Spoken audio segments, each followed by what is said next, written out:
the more you focus on your difficulty, your hardship, or even your pain when you're suffering, the more you focus on it, what happens?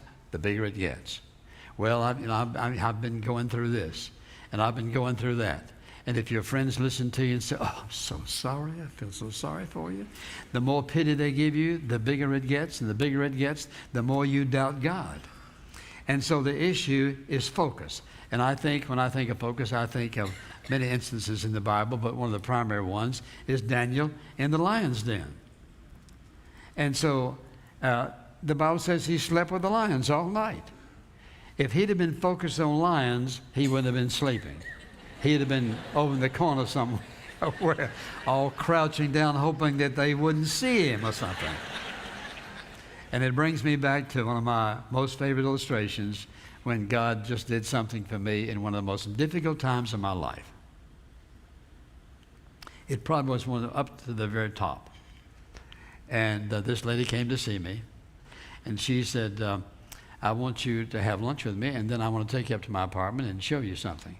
Well, she was about 70-something, and I was 30-something, so I felt pretty safe. And so we ate lunch, and I went to see her, and I was going through a very difficult time at church. They were doing their best trying to get rid of me. And so we walked in. She said, now, don't sit down. I want to show you something. Walked over and showed me this picture of Daniel in the lion's den. And she said, now, son, I want you to tell me what you see.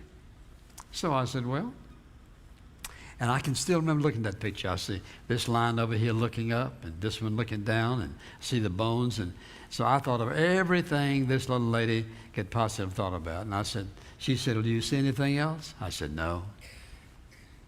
She said, if you'll notice. And the picture had all these lines, and Daniel had his hands behind him. He's looking at this ray of light. She said, what I want you to see is Daniel doesn't have his eyes on the lions, but on God. It was like God hugged me that day.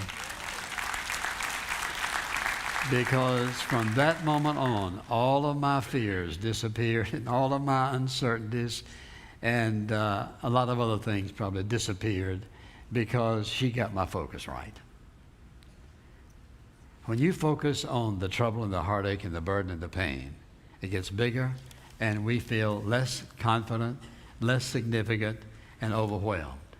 Because remember this, Daniel was looking at omnipotence, who created the lions.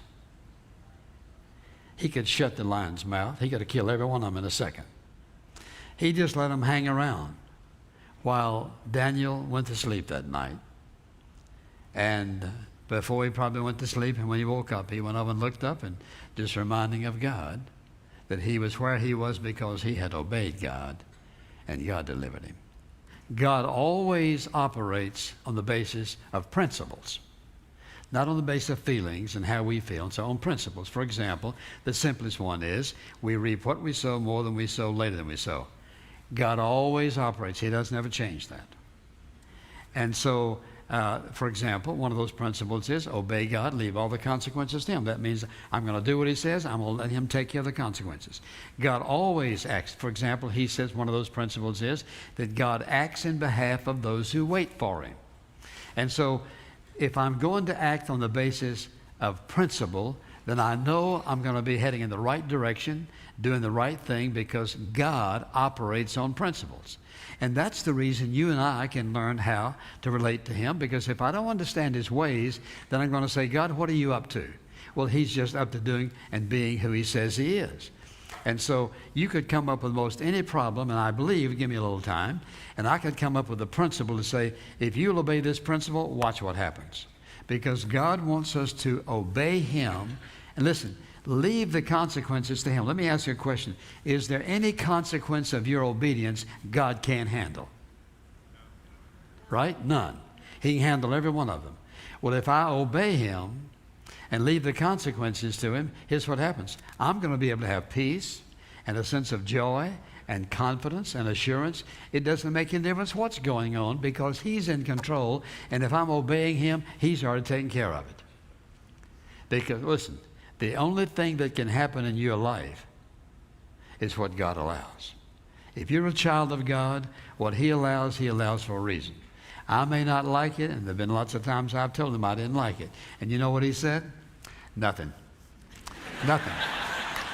He just let me hammer away with it and deal with it until I finally said, God, I know you're right. I don't like this. I know you're right because that's what your word says. And even though I don't like it, I want you to have your way no matter what. When you're living with guilt in your life, or you're living with sin in your life, you're going to have a very difficult time trusting God, because sin short circuits the power of God in a person's life.